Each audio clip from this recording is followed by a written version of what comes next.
So hi guys. അപ്പം കഴിഞ്ഞ വീഡിയോയിൽ നമ്മളൊരു എയർബോട്ട് ബിൽഡിംഗ് വീഡിയോ ഇട്ടിട്ടുണ്ടായിരുന്നു. അതിന് മൊത്തം ബിൽഡിങ്ങും കാര്യങ്ങളൊക്കെ ഉണ്ടായിരുന്നു അതിൽ. അപ്പോൾ ആ ഒരു ബോട്ട് നമ്മൾ മൊത്തത്തിലൊരു റെസ്ക്യൂ ബോട്ടാക്കി മാറ്റിയേക്കുവാണ്. അപ്പം ഈ ഒരു ബോട്ട് റെസ്ക്യൂ ബോട്ട് എന്ന് പറയുകയാണെങ്കിൽ വെള്ളപ്പൊക്ക സമയത്ത് അങ്ങനെയൊക്കെ വരുമ്പോൾ നമുക്ക് നമ്മുടെ വലിയ ബോട്ട് കൊണ്ട് പോകാൻ പറ്റാത്ത സ്ഥലങ്ങളുണ്ടാവും, ചെറിയ ഗ്യാപ്പ് അതേപോലെയൊക്കെ. അപ്പോൾ ഇതിൽ നമ്മളൊരു ക്യാമറ വെക്കും, FPV ക്യാമറ, അങ്ങനെ ചെറിയൊരു ക്യാമറ വെക്കും. ആ ഒരു ക്യാമറയിലൂടെ നമുക്കിപ്പോൾ നമ്മുടെ നമ്മൾ ഇരിക്കുന്ന സ്ഥലത്ത് നിന്ന് വിഷ്വൽസ് കണ്ടുകൊണ്ട് ഇതിന് ഡ്രൈവ് ചെയ്യാൻ പറ്റും.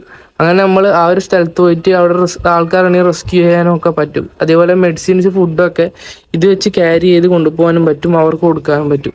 അപ്പം അങ്ങനെ ഒരു മൾട്ടി ടാസ്കുള്ള ഒരു എയർബോട്ടാണിത്. അപ്പോൾ ഇത് ഫുള്ളായിട്ട് കംപ്ലീറ്റ് ആയിട്ടില്ല, ഇതിൽ കുറച്ച് കാര്യങ്ങളൊക്കെ ആഡ് ചെയ്യാനുണ്ട്, കുറച്ച് കാര്യങ്ങളൊക്കെ സെറ്റ് ചെയ്യണം, ഇതിൽ ക്യാമറ വെക്കാറുണ്ട്, അങ്ങനെ കുറച്ച് പരിപാടികളൊക്കെ ഉണ്ട്. അപ്പോൾ ഇപ്പോൾ ഏകദേശം നമ്മൾ ഇതേപോലെ സെറ്റാക്കി എടുത്തിട്ടുണ്ട്. ഇനിയും പണികളുണ്ട് ഇതിൽ. അപ്പോൾ അത് നമ്മൾ വേറെ വീഡിയോ ആയിട്ട് ചെയ്യാം. അപ്പം ഇത് കഴിഞ്ഞ വീഡിയോ കണ്ട ബോട്ടല്ല, ഇത് മൊത്തത്തിൽ ചേഞ്ച് ആയിട്ടുണ്ടാവും. അപ്പോൾ ഇതിൻ്റെ ഫസ്റ്റ് ചേഞ്ച് എന്ന് പറഞ്ഞു കഴിഞ്ഞാൽ നമ്മളിതിൻ്റെ പ്ലാറ്റ്ഫോം എന്ന് പറഞ്ഞാൽ ഏകദേശം ഇതുപോലെ ഈ ഒരു സർഫസ് ആയി ഉണ്ടായിരുന്നു.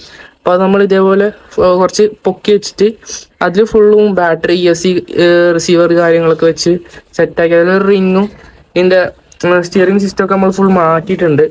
പിന്നെ ആണെങ്കിൽ ഇത് നമ്മൾ മെയിനായിട്ട് എയർബോട്ട് ആക്കാൻ കാരണം നമ്മൾ നോക്കുമ്പോൾ ഈ ഒരു ബോട്ടിന് അത്യാവശ്യം സൈസുള്ള ബോട്ടാണ്.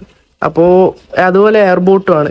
അപ്പോൾ നമ്മൾ വിചാരിച്ചു കുറച്ച് ഫുഡും കാര്യങ്ങളൊക്കെ ക്യാരി ചെയ്യാൻ പറ്റി എളുപ്പമുള്ളൊരു ബോട്ടാണ്. അപ്പോൾ നമ്മൾ വിചാരിച്ചു ഇങ്ങനെ ഒന്ന് സെറ്റ് ചെയ്ത് കഴിഞ്ഞാൽ നമുക്ക് ഫുഡ് ക്യാരി ചെയ്യാം. അങ്ങനെ ഒരു ബോക്സ് നമ്മളിവിടെ സെറ്റ് ആക്കിയിട്ടുണ്ട്. ഈ ഒരു ബോക്സിലാണെങ്കിൽ നമുക്ക് മെഡിസിന്, ഫുഡ്, റെസ്ക്യൂ ചെയ്യാൻ പറ്റിയ കാര്യങ്ങളൊക്കെ സെറ്റ് ചെയ്ത് വിടാൻ പറ്റും ഈ ബോട്ടിനെ. അങ്ങനെയാണ് ഈ ഒരു ബോക്സ് സെറ്റ് ആക്കിക്കണേ. പിന്നെ ഇത് നമുക്ക് ഇവിടെ ഒരു ക്യാമറ സെറ്റ് ചെയ്യാനാണെങ്കിൽ, നൈറ്റൊക്കെ ആണെങ്കിൽ ലൈറ്റ് ഇവിടെ ഫിക്സ് ചെയ്തിട്ടുണ്ട്. ഈ ഒരു ലൈറ്റ് വെച്ചിട്ട് നമുക്ക് ഫ്രണ്ടിലൊക്കെ കാണാനായിട്ട് പറ്റും. അതേപോലെ തന്നെ ഇവിടെ ഒരു നമ്മുടെ ആംബുലൻസിൽ ഉണ്ടാകുന്ന പോലത്തെ ഒരു ലൈറ്റ് ഉണ്ട്, ബ്ലിങ്ക് ചെയ്യുന്ന ലൈറ്റ്, ബ്ലൂ റെഡും ബ്ലിങ്ക് ചെയ്യുന്ന ഒരു ലൈറ്റും കൂടി ഉണ്ട്. അപ്പോൾ അതിൻ്റെ ബാറ്ററിയും കാര്യങ്ങളൊക്കെ ഇട്ടാലേ അത് ഓൺ ചെയ്യാൻ പറ്റും. അപ്പം അങ്ങനെയാണ് നമ്മൾ ഈ ഒരു എയർബോട്ട് സെറ്റ് ചെയ്തത്. അതിന് ക്യാമറയും കുറച്ച് കാര്യങ്ങളൊക്കെ സെറ്റ് ചെയ്താണെങ്കിൽ ഇത് പക്ക ആയിരിക്കും. അപ്പോൾ ഇതിൽ ക്യാമറ വെച്ച് ലൈവ് വിഷ്വൽസ് കണ്ടുകൊണ്ടാണ് നമ്മൾ റെസ്ക്യൂ ചെയ്യുന്നത്. അപ്പോൾ ആ ഒരു ക്യാമറ കയ്യിലില്ലാത്തതുകൊണ്ട് നമ്മൾ ഒരു ഫോൺ വെച്ചിട്ട് തന്നെ ഇവിടെ നമ്മുടെ ട്രൈപോഡ് വെച്ചിട്ട് തന്നെ ഒരു വീഡിയോ എടുത്തിട്ടുണ്ട്. അതിനെ നമ്മൾ ആഡ് ചെയ്യുന്നതിൻ്റെ ഒപ്പം നമ്മുടെ ബോട്ടിലേക്കുള്ള ബാറ്ററി കാര്യങ്ങളൊക്കെ സെറ്റ് ചെയ്തിട്ട് നമുക്ക് ഇതൊന്ന് ടെസ്റ്റ് അടിച്ച് നോക്കാം. അപ്പോൾ ഇവിടെയാണ് നമ്മൾ ബാറ്ററിയും കാര്യങ്ങളൊക്കെ വരുന്നത്.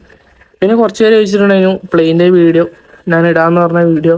അപ്പോൾ അത് ഇടാത്തതിൻ്റെ കാരണം നമ്മുടെ ചാർജർ ഇന്നലെയാണ് എത്തിയത്. ഇപ്പോൾ ചാർജറിൽ ചാർജ് കയറിക്കൊണ്ടിരിക്കുകയാണ്. ഇതാണ് നമ്മുടെ പ്ലെയിൻ്റെ ബാറ്ററി, 1000 mAh ബാറ്ററി. അപ്പോൾ ഇത് ചാർജിങ്ങിലാണ്. പിന്നെ നമ്മൾ ബോട്ടിൽ യൂസ് ചെയ്യുന്നത് 2200 mAh ആണ്. അപ്പോൾ പ്ലെയിൻ ഇതാ ഇവിടെ തന്നെ ഉണ്ട്, ഇത് കാണിച്ചു തരാം.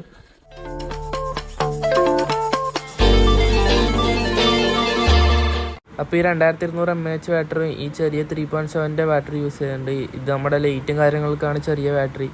നമുക്ക് ESCയും ഫുൾ കണക്ഷൻസും കാര്യങ്ങളൊക്കെ നമുക്ക് ചെയ്യാം.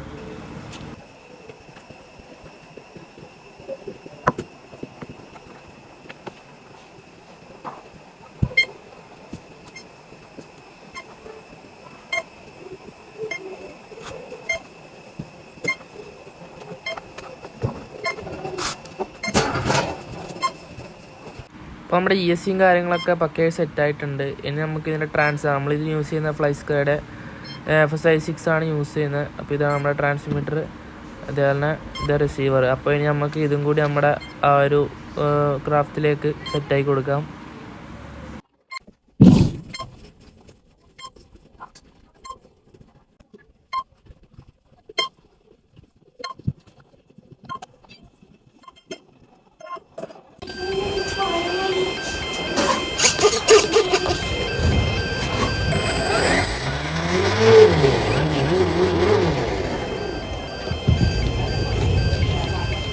അപ്പോൾ നമ്മുടെ എല്ലാം സെറ്റായി. ഇനി നമുക്ക് ടെസ്റ്റ് അടിക്കാൻ പോകാം. അപ്പോൾ നമ്മുടെ ആ ഒരു ബോക്സ് ഫ്രണ്ടിൽ തന്നെ ഫിക്സ് ചെയ്യാം.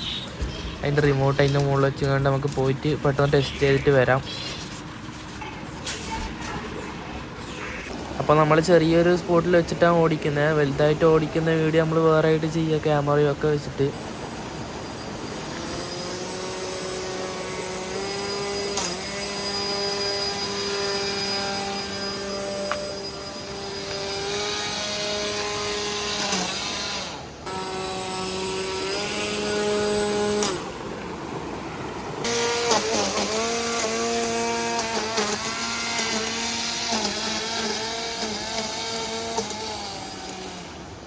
അപ്പോൾ അടുത്തായിട്ട് നമ്മുടെ ബോക്സ് ഇതിൻ്റെ മുകളിൽ വെച്ചിട്ട് നമുക്ക് ടെസ്റ്റ് ചെയ്ത് നോക്കാം.